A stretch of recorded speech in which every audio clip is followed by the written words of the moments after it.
Hello, BookTube. Earlier today I forgot to make a video, a little off-topic video that requires a little history for those of you who are new to the channel. Those of you who have been here for a while will know that for a long time, for 11 years, I was the managing editor of an online literary journal called Open Letters Monthly.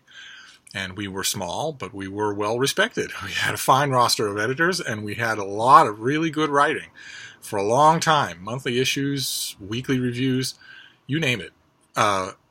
And then in late 2017, Open Letters Monthly transmogrified into Open Letters Review. A bunch of editors left, a bunch of editors stayed, the format changed, the website changed, and Open Letters Monthly, that vast repository of prose, went static. No one's working on Open Letters Monthly, the website, anymore. And that's a problem. It's hosted on Bluehost,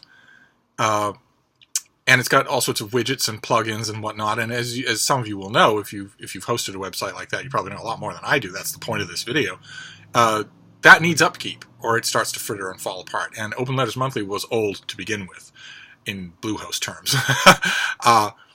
And Open Letters Review, I'm happy to report here, as the year westers down to the end, is doing just fine. We have, it's certainly a place where my writing appears. We have a great roster of editors. We have a bunch of guest contributors who do fine work. We've started to get noticed. We've started to get retweeted. We've started to get on book covers. What I was hoping, the momentum, the goodwill of Open Letters Monthly has carried over to this new iteration. But that still leaves the question of what to do with Open Letters Monthly. None of us on the masthead are all that technically inclined. So what I'm wondering, before I go out to the open ocean to search for a pair of humpback whales, I'm wondering if any of you are a whiz at this sort of thing and might be willing to help.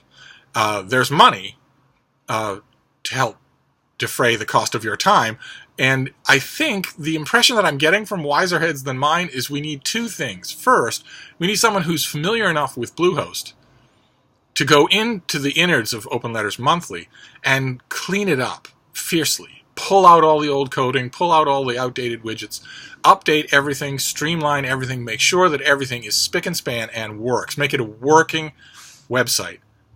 And then the second thing is we need to move it to a shared server, away from Bluehost and somewhere else. And none of us is really able to do that. Just letting the whole thing hang fire for this whole year. It can't keep doing that. So I thought I'd put the call out first, a little bit off topic from books. I thought I'd put the call out first if any of you have the time and the talent to take on such a task. Then we would be happy to pay you for your efforts, and then get it done, and then it'll be done just once and for all. Once Open Letters Monthly is moved to a new server, and once it's cleaned up and moved to a new server, then all we would want would be very occasional maintenance, which, depending on your level of pedagogy, you could probably teach us, so that you wouldn't have to be constantly on call. I don't think once it's moved to a new server, I imagine that it will be very low maintenance. I would hope so. Because we've all got other stuff to do, and it's frustrating to be lavishing attention on a site that isn't active anymore. But we don't want it. We don't want it to decay to a point where it will cause serious trouble. So we want to move it as soon as possible. I'll keep this video very short. That's what this video is: a call for the tech heads among you, especially Bluehost skilled people. If you are such a person and you want to help out, sing out in the comments field, and I'll get in touch with you, and we'll see if that can work. That would be wonderful. Before we take the expedient of going to various Craigslist type places and trying to hire someone that we don't know. I'd much rather it be someone that I have a connection with. So let me know, and we'll get back to books in good order. Thank you, BookTube.